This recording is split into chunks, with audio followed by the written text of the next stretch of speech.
人一生有几个22年，是吗？就22年都这么活着生活，过节过年都痛快过没有？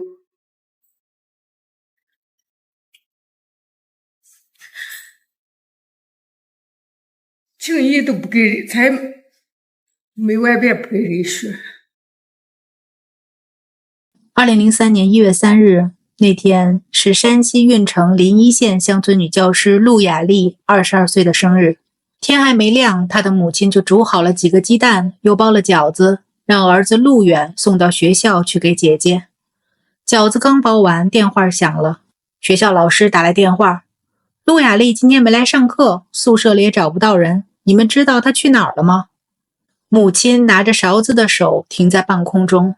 22岁的生日，几个煮鸡蛋，一盒饺子，这一切从此永远停在了那个血液里。陆远后来回忆说，他当时心里咯噔一下，一种说不出来的恐惧涌了上来。窗外是大雪纷飞的冬天，一个年轻女教师大冬天的不穿羽绒服，抱着一床被子消失在漆黑的夜色里，这怎么都不像是主动离开的样子。22年后的2026年4月28日，运城市中级人民法院作出了一审判决。84页的判决书摆在面前，王鹏犯故意杀人罪，判处无期徒刑。22年的追凶，2代人的接力，从2003年到2026年。那么这22年间究竟发生了什么？今天小薇就把这段跨越2代人的追凶故事慢慢讲给你听。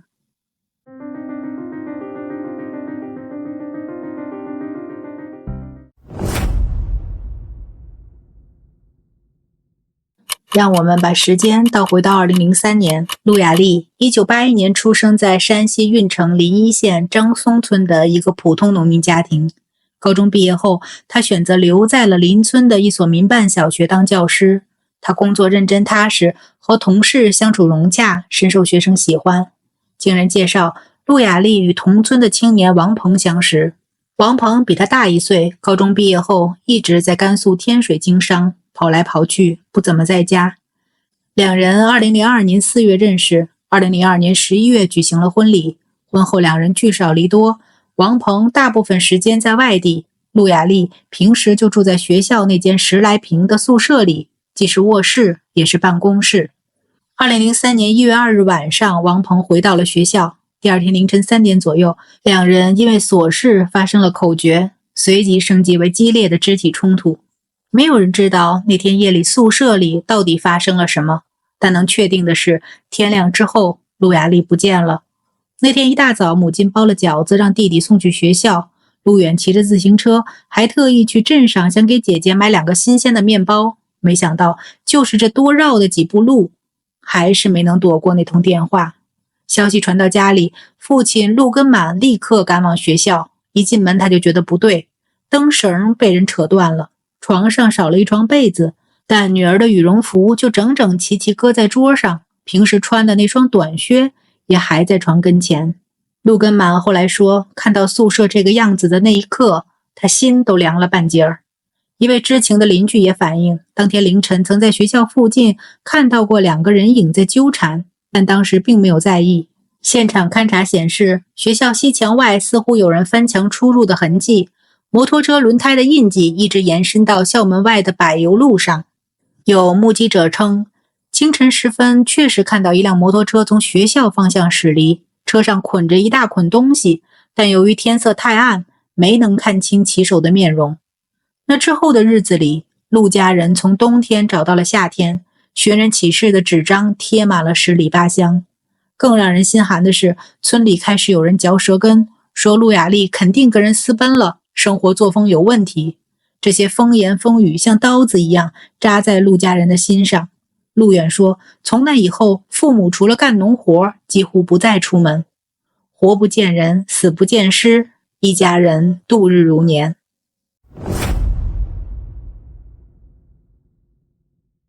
2003年6月19日，临沂县一位农民在西瓜地浇灌水井时，低头往井口里一望，水面浮着一具尸体，已经高度腐烂。他吓得扔下水桶，跌跌撞撞跑回村里报了警。警方很快赶到现场打捞遗体，法医检验后发现，尸体的头部有钝器击打的伤痕，腹部和大腿也有多处刀伤。陆雅丽的父亲陆根满凭借尸体的高度、头发、牙齿等特征，一眼就认出这是自己的女儿。警方迅速将目标锁定在丈夫王鹏身上。2003年6月28日，王鹏因涉嫌故意杀人罪被临沂县公安局刑事拘留。审讯中，他向警方详细供述了杀妻和抛尸的全过程。据王鹏此前的供述，2003年1月3日凌晨，他在宿舍里和妻子发生冲突，先用被子捂住陆雅丽的头部，同时右手死死掐住她的脖颈，直到不再动弹。之后，他抱起床上的被子裹住尸体，扛到校门口一间废弃的破屋子里，返回宿舍取回折叠刀后，骑上摩托车回到破屋子，用砖头往陆雅丽的头上砸了2下，又用刀在她的肚子和大腿上划了至少6刀。最后，他用被子把尸体绑在摩托车后座上，骑到10几里外姚孟乡的农田灌溉井边，剥光陆雅丽身上的衣物，将尸体抛入井中。丢弃在被子里面的衣物、被子以及那把作案用的折叠刀，被他浇上汽油，在村外的一处空地上全部焚毁。这个供述非常具体，包括捅刺的部位、抛尸的地点、焚烧的细节，全部吻合警方的现场勘查。王鹏后来亲口承认，陆雅丽在被摁在床上挣扎时，曾死死抓住床单不放，甚至咬了他的手。而他不仅在井边洗掉手上血迹，还回到宿舍，把被子刀痕的方向重新整理好，刻意伪造了一个没有发生过激烈冲突的假象。2003年11月6日，运城市中级人民法院第一次开庭审理此案，陆家人以为真相大白，正义即将到来。然而，庭审却出现了戏剧性转折，王鹏当庭翻供，彻底否认自己杀人。他声称之前的供述是被警方刑讯逼供的产物，说自己是被打得受不了了才胡乱承认的。这口气一松，整个案子开始漏水。法医鉴定在当时还无法最终确认那具无名女尸就是陆雅丽，凶器没有被找到，焚烧物的残留物也无法确证。2004年12月10日，运城市中级人民法院作出判决，检方指控王鹏犯故意杀人罪，缺乏充分必要证据，形不成完整的证据链条，故意杀人罪名不成立，王鹏无罪释放。陆根满是第2天才从办案人员口中听到消息的，他后来回忆说，那天他呆呆地坐在女儿当初住过的那间宿舍门口，一直坐到天黑。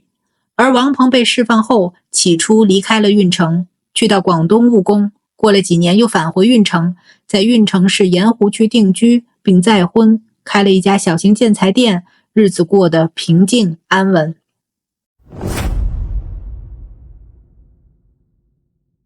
王鹏被释放了，但陆家人没有一天忘记过这件事儿。陆雅丽的父亲陆根满，一个不识字的农村老人，开始了长达10几年的申诉。他坐火车往太原跑，往北京跑，每次都在各级司法机关的大门外等。他不识字，写不来材料，全凭口述。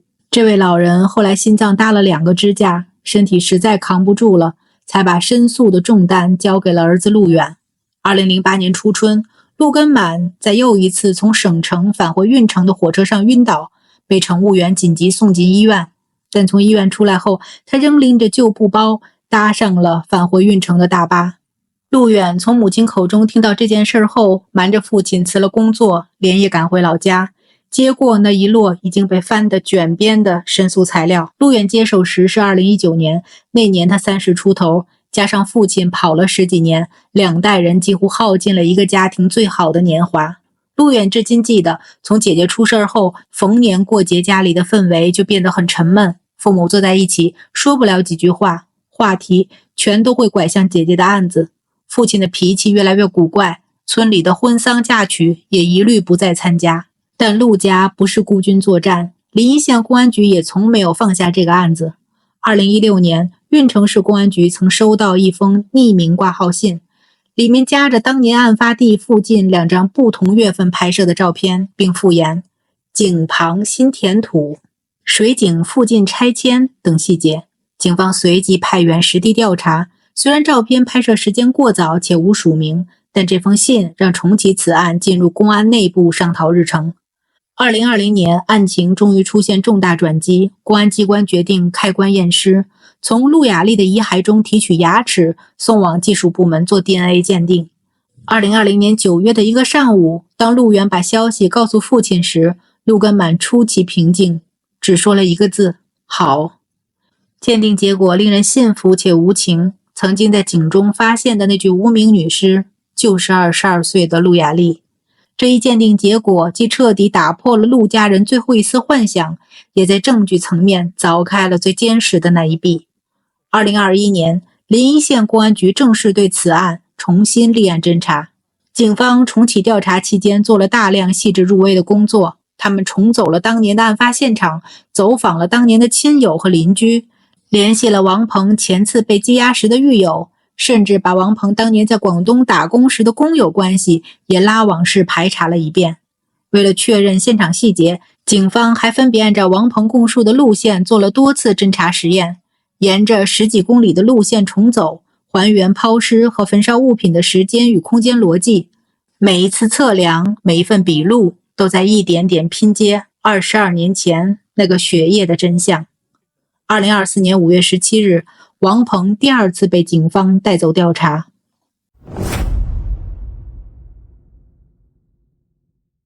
王鹏被羁押期间，一个意外发现的证据彻底改变了案件的走向。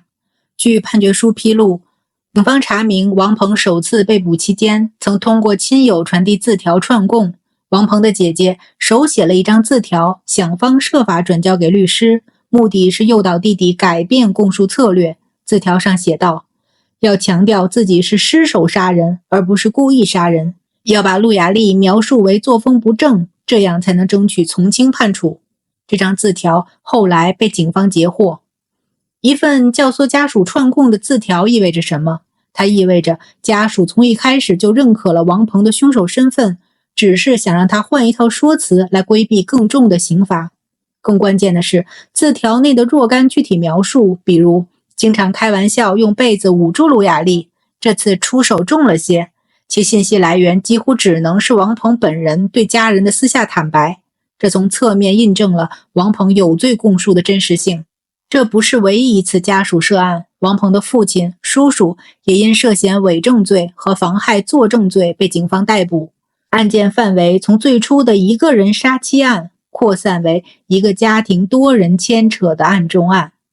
2025年7月23日，运城市中级人民法院对王鹏故意杀人案重新进行一审开庭审理，这是本案时隔22年后的再次一审开庭。庭审中，王鹏身着蓝色监服站在被告席上，大部分时间里他低着头，面无表情。当公诉人宣读起诉书时，他一手撑着下巴，像是在认真听。但当法官问他是否认罪时，他只说了一句话：陆雅丽不是我杀的，我没杀人。辩护律师照例以证据不足为由，要求宣告王鹏无罪。但这一次情况发生了根本变化。法院审理后认为，王鹏虽辩称受到刑讯逼供，却始终无法提供具体的时间、地点、人员或伤情证据。警方调取了他入所时的体检记录，没有任何外伤痕迹。而他的有罪供述自然、稳定，包含大量非亲历者不可知的隐蔽性细节，比如凶器的具体位置、捅刺的部位与次数、抛尸路线中那些只有凶手才知道的弯道。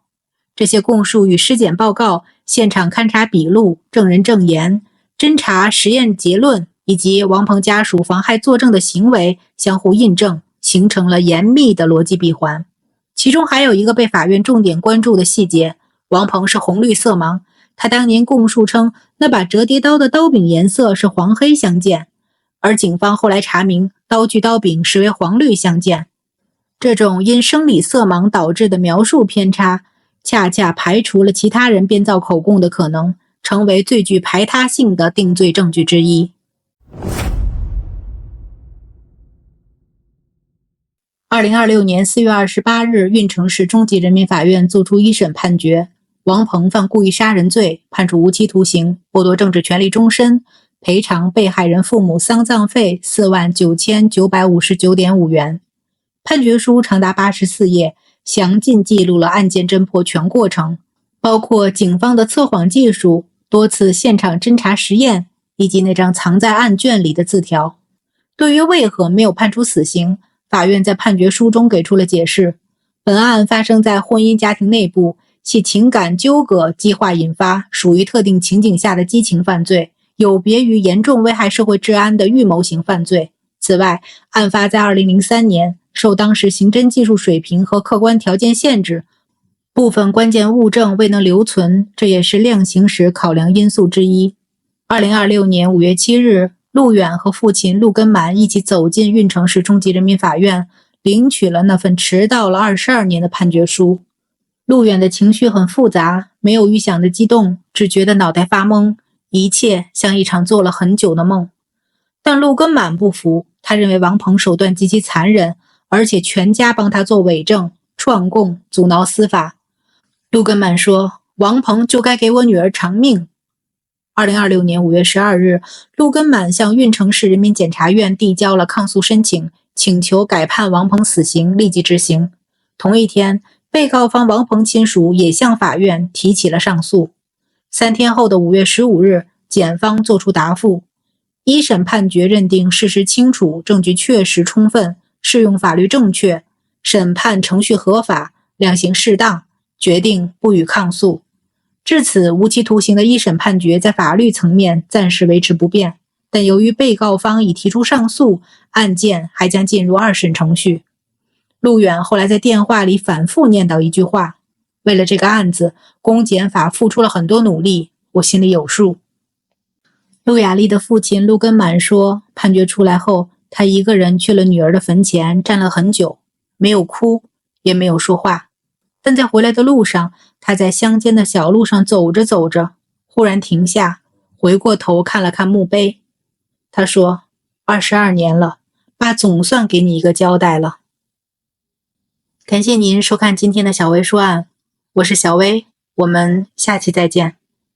感谢大家观看今天的案件解析。如果您喜欢我们的内容，别忘了点赞、订阅小薇说案，打开小铃铛，第一时间获取最新更新。有什么想法或想听的案件，也欢迎在评论区留言，和小薇一起讨论。我们下期再见。